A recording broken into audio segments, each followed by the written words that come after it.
Hello, my name is Arya Corman. This is a presentation for the Fall 2023 Global Environmental Health course at NYU.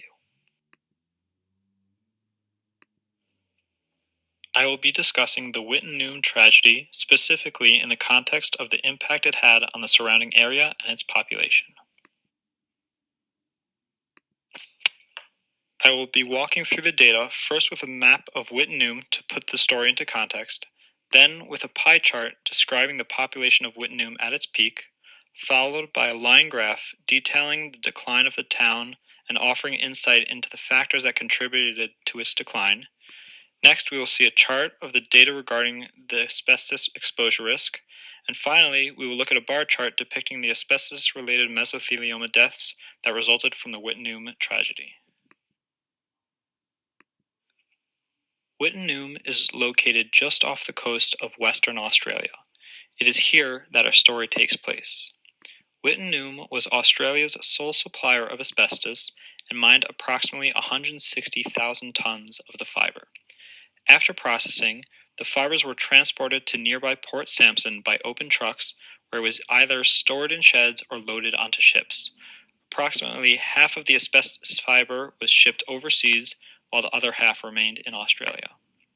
The asbestos mined at Wittenoom was crocodolite, also known as blue asbestos, which, of the 6 forms of asbestos, is the most hazardous, being 100 times more hazardous than white asbestos. Blue asbestos has been linked to mesothelioma, a cancer that invades the lining of many organs within the body. Asbestosis, inflammation and scarring of the lungs, is directly attributed to breathing the asbestos fibers. Blue asbestos was first discovered in Wittenoom in 1917, but remained largely undisturbed until the 1930s.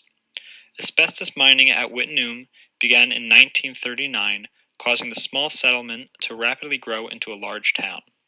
At its peak, in 1966, Wittenoom was home to 20,000 people and had its own airport, hospital, supermarket, hotel, and school, which supported its peak population. Of the 20,000 residents, 7,000 of them, mostly men, worked at or in the asbestos mine. Of the remaining 13,000, there were 6,000 adults and 7,000 children.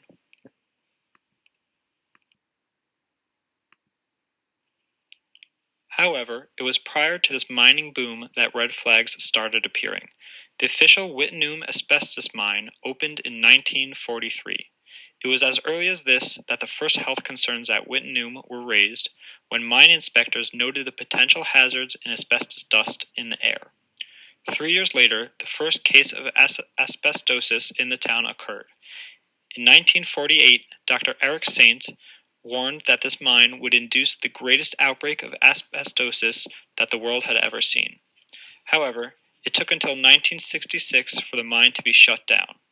By then, asbestos dust had covered all of Wittenoom, polluting the air and water, and posed an enormous health hazard to everyone who lived there. During the 20 years of operation, 20,000 workers and residents were exposed to airborne particles of blue asbestos. Tragically, more than 2,000 deaths have been directly attributed to the asbestosis induced by the Wittenoom mine. In 1978, the government began the process of relocating Wittenoom residents and closing down the town. This process culminated in the removal of the township in 2007, when Wittenoom officially had its name struck from maps and signs. Obviously, the rates of asbestos-related mesothelioma correlated with the extent of the exposure. In 2007, 4,768 Wittenoom residents were surveyed about their exposure risk. The study had a relatively even split between men and women, with an overall mean year of arrival at Wittenoom at around 1962, which lines up with the peak of the town's prosperity. Most of the data presented here does not vary statistically between male and female. However, as you can see here, there is a significant difference in the mean number of days that men were exposed as compared to women. This is likely due to the fact that men began working in their mine and then subsequently relocated their families to the area.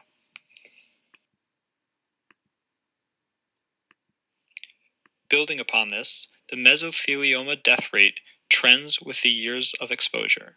The graph here indicates that really any exposure increases one's risk of developing mesothelioma, but that there is a sharp increase in the risk at key time points of 3 years and 10 years.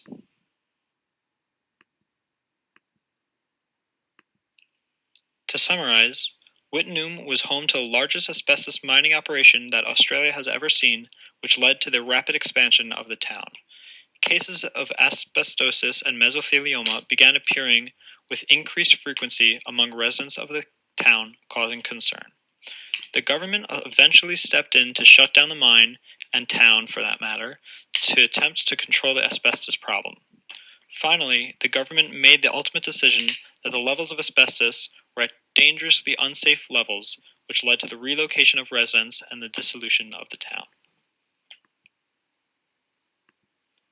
My sources are cited here, and thank you for listening.